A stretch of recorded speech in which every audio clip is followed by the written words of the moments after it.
If someone was to make a collectible toy based on the character of the Headless Horseman, then who better than 4 Horsemen Studios? This classic character is based on the horror-themed folklore story known as The Legend of Sleepy Hollow and is the second release by 4 Horsemen Studios to be made in action figure form as part of their now popular Figura Obscura line. But how does such a toy hold up to the high standards of today's action figure market? We'll have the answer right here on Toy Connections. Let's begin.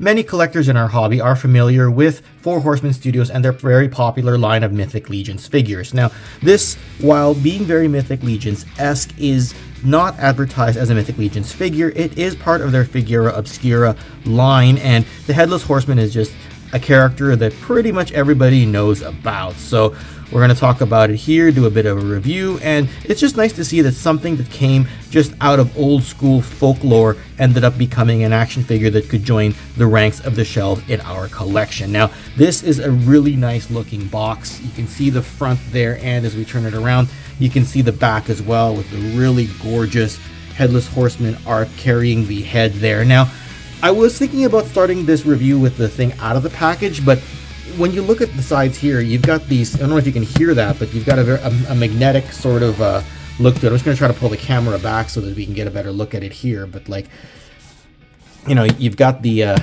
magnets there, which makes this, like, if you're the type of person like me who doesn't usually keep your packaging, this is going to be very tempting to keep, or at least keep portions of the packaging to be able to use as backdrops in the future. But like, here, you take the magnets off, you take the foldable front cover off, and what have you got here? You've got the Headless Horseman inside the box. Now, what we're going to do here is we're just going to cut to getting the figure out of the packaging and just be back in a moment with the figure in hand.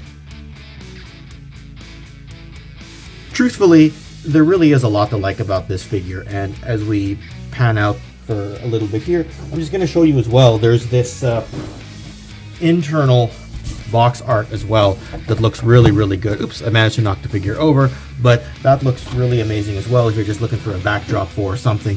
So I guess what we'll do here is we'll put the figure aside a little bit and we'll just talk a little bit about the accessories here. And you see you got the extra swappable hands here. This is very clearly to carry the lantern head like this for when you swap that hand accessory out. So yeah, and I guess you've got his sword here. It's, you know, not too bendy. It's all right here. This is the changeable mane on the back of the horse, and I guess this is the blood and guts for when you swap the head out. And let me just pull the camera back here a little bit. Let me know how good my audio and video is as well. I'm on a new device right now, which means new microphone, new everything at this point in time. So let me know whether or not you can hear me really well. Part of this video is to also test out some of the new equipment that I have, mainly just being my cell phone camera and microphone. I'm not going to try to hide it. I'm not that high tech, but so just okay, stuttering here. Mucking around a little bit with his accessories, mucking around a bit with the articulation here. You can see that it's got the standard Mythic Legions articulation here. I mean, if you collect Mythic Legions, you're not going to be unfamiliar with this kind of movement and posability. It's relatively standard. I mean, yeah, you know, it'd be nice to have just a little bit more articulation, but this is not bad overall. If you like the brand, you like the brand, right? So yeah, just a lot of really cool stuff here. How I'm likely going to display him is by taking this off. Oh, you know what? Now's a good opportunity to throw the cape on, and I believe you can just sort of stretch it. I mean, I don't want to rip the cape or anything. Okay, actually, this thing comes off, and then you're able to get this on. Okay, so the way that works is you're supposed to get the position the cape on first, throw his collar back on, and then throw the headless severed portion like that. And yeah, that's kind of the classic way he's supposed to look. And I believe if you do want to display him with the severed head like this, I guess the jack-o'-lantern pumpkin look. I guess, oops, I'm dropping things left and right here. Well, it's good, at least it shows that it's gonna have a good grip once I actually get it positioned properly. There we go. I think I managed to feel that, and you just swap out the hand like you would any Mythic Legions or Four Horsemen style of figure, and you swap on the other hand with the accessory on it. Or you could put the accessory on first and then put the jack-o'-lantern head on. Either way, I mean, kind of comes down to what you're familiar with. The joints came a tiny bit tight on this one, but nothing that I had to take a blow dryer to. I have had to do that in the past with some Four Horsemen stuff, but it's not like a, I mean, it's a semi-common thing, but not like something that happens with every single figure of theirs. So, you know, it's not bad. Not too bad overall. So I guess you could in theory display him. Oops, he's come off again. If you could in theory display him like that. You know, that's one of his more classic looks. And then, oops, got to get the balance here. Not used to displaying a figure with a severed head. And get my scissors out of the way there. Clearly I used something to open the box earlier. And then we'll just get the sword in his other hand, and we'll position him onto the horse and see how he looks.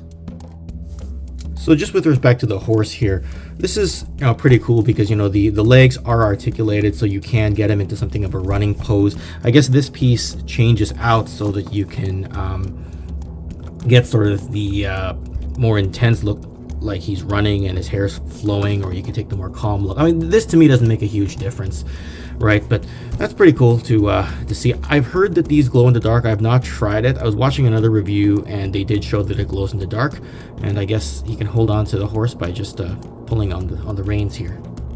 So there's a good shot of what he looks like when he's riding the horse. Now the only thing is when he's holding the sword and holding, you know, his head here, he can't really rein the horse in. But I guess, you know, this is meant to be something of a supernatural character anyway, so not everything's really supposed to make sense. So you hook his feet onto here, and yeah, you just have this really amazingly awesome look here. Like, you can tell I don't do these single figure reviews too often because I'm just sort of sitting here fanboying and just trying to imagine how this is going to look on display when I finally put him into his final resting place on one of my display shelves. But I'm not sure whether I'm going to display him with the horse like this or whether I'm going to display him standing in front of his horse.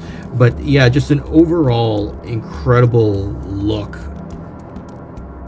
I mean, the shelf presence on something like this is just remarkable, right? So, you know, you have, I mean, is there any wire? Yeah, there's, well, actually, no, this is not too, I'm just trying to see if the cape, how flexible the cape is and how well you can like pose it like flowing in the wind kind of thing, but it just seems to fall with gravity. Whoops, I've managed to knock over the head again. So yeah, just looks freaking amazing. You know, I'm not even really sure what else to say that other people couldn't already tell you, right? This is meant more for shelf presence and amazing display than anything else, right? I wouldn't give this to a kid to play with is really what I'm trying to get at. But anyway, let's try to have a look at some figure comparisons with some of the other Mythic Legions figures. And yeah, I'll just get right to it. So there's how he looks next to the Gorgo and Attila or the Etherblade 2-pack, which is another really amazing Mythic Legions 4 Horsemen Studios type of set. So there's Gorgo here, this is Attila, the 2.0 versions of both of those, which incidentally, this is actually the 2.0 version of the Headless Horseman. Some people have done some comparisons before. I know Mad Hatter got one of the original Headless Horseman figures that did not have the purple hue, that was a bit darker and had, you know, a bit of a different detail on the head there. I know Toy Bro did a side-by-side review of the original Headless Horseman with this. I definitely like this color scheme. Basically, for me, it just comes down to what was, I mean, some people read the books growing up. I came more familiar with it through the Sleepy Hollow 1999 movie with Johnny Depp. So anything to remind me of that is where I go with this particular figure. But anyway, yeah, let's wrap things up with some final thoughts and go from there. So, I mean, what can I really say other than if you like what you see and you can track one down, whether it's this one or the other version of the figure, absolutely go for it. I mean, this whole concept was based off of the horror story that was told in 1820 by author Washington Irving, and it's kind of interesting that Washington Irving doesn't enter as many conversations as far as like horror or fiction writers are concerned compared to, let's say, H.P. Lovecraft or Edgar Allan Poe. Whoops, managed to drop something on the side here. That's what happens when you do a more candid review, and I'm not focusing as much on the production of this one. I'm just trying to give you my candid thoughts. But anyway, Washington Irving is not quite as heralded as other writers compared to like Edgar Allan Poe, H.P. Lovecraft. I guess you could throw Stephen King in there.